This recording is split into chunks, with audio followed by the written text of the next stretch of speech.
Hani insanın unutamadığı an vardır ya, unutamayıp da kavuşamadığı, işte o sensin vefasız.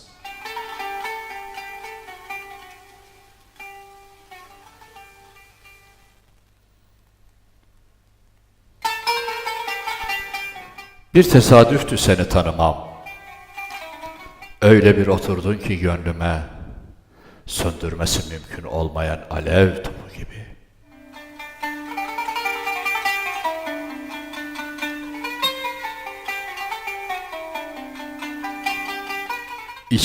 İçten yakıyorsun tüm bedenimi. ızdırap dolu nidalar dökülüyor dilimden, ismini her andığımda.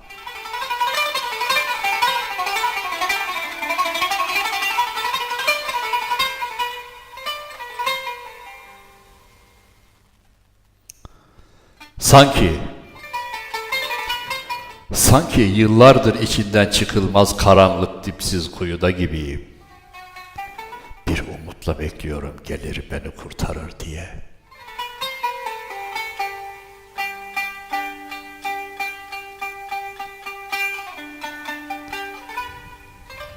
Sabırla bekliyorum o anı. Yetmez mi? Yetmez mi bu zamana kadar çektirdiğin ızdırap? Artık insafa gel. Gel be vefasız.